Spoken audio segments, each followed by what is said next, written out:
que la mayonnaise est en train de prendre. Vous vous souvenez de mon dernier passage ici sur votre télévision? Il me semble que c'était la semaine dernière. Je vous disais que M. David Pabou a déjà reçu sa compétition. J'avais des gens sur ce plateau qui m'ont dit que M. Pabou, d'abord, c'est pas lui qui a fait la liste. Mais pour celui, même celui qui n'a jamais été dans une école de football, comprend que, avec ce que M. Pabou a mis sur pied, c'est bel et bien lui qui a sélectionné ces joueurs-là. Parce que bien malin, patriarche, je mêle tous les Camerounais à défi. Qui aurait misé que M. Pabou allait aligner une défense expérimentale pour la toute première fois avec les Chez Malone, avec Samuel Junior Koto? Personne ici. D'ailleurs, les gens ont posé la question qu'il allait nous chercher les Junior Koto où?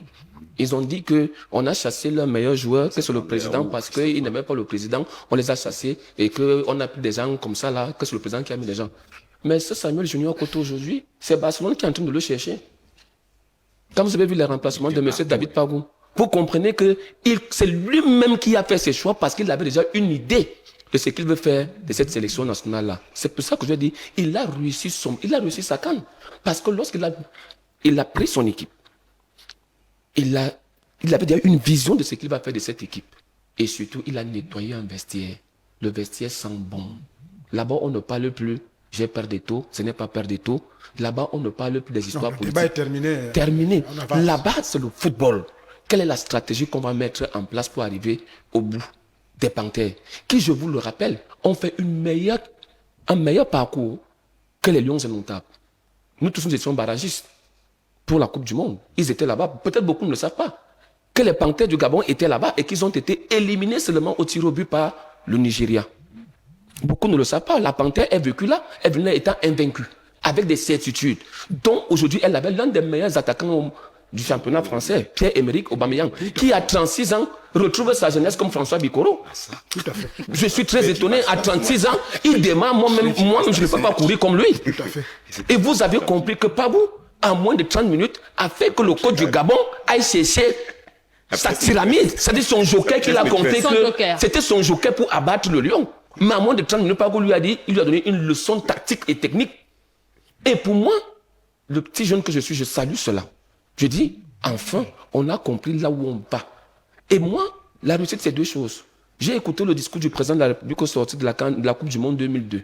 Lorsque les Lions ont eu la débat en 2002, où il avait dit, la première réussite dans le football, c'est la discipline. C'est comme dans l'armée. Une armée est meilleure lorsqu'elle est disciplinée. S'il n'y a pas de discipline, vous ne pouvez absolument rien faire. Et si on a des résultats qu'on a aujourd'hui, c'est parce qu'il y a eu une discipline. Et celui qui a implémenté cette discipline, c'est d'abord le président de la Fédération camerounaise de football. Vous avez vu quand on est parti là. Personne ne sait même ce qui se passe là-bas parce que tout est bien fait. Les enfants sont bien logés. Il n'y a plus les problèmes de deux hôtels. Les enfants quittent de Marrakech d'Agadir, ils ont commencé à Casa pour le stade d'acclimatation. Ils sont partis à Agadir. Ils sont obéissants. C'est pas obéissant, c'est d'abord, le football c'est 30% du terrain et 70% de l'administration.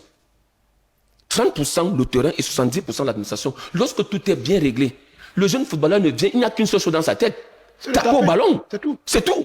Et si vous lui permettez de taper au ballon et qu'il ne se présente plus, est-ce que je vais bien manger?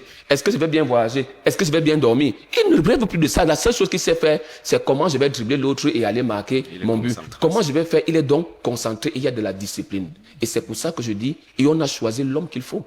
Le fils d'un militaire, pas quoi. Que beaucoup ont dit qu'il n'avait pas de diplôme, que c'est les entraîneurs de seconde zone. Il est donc en train de démontrer. Parce que là, c'est les meilleurs entraîneurs qui sont assis là-bas. Il est en train de démontrer que on a de la matière au Cameroun. Et qu'on ne va plus aller nous télécharger les gens qui vont venir nous prendre beaucoup d'argent pour après aller nous insulter. Et là, il fait taire le débat sur c'est un lion absent. Vous pensez que lorsque M. François Bikoro prend la parole, il a quoi envier à celui qui a été à Sorbonne et qui a la peau blanche? Rien.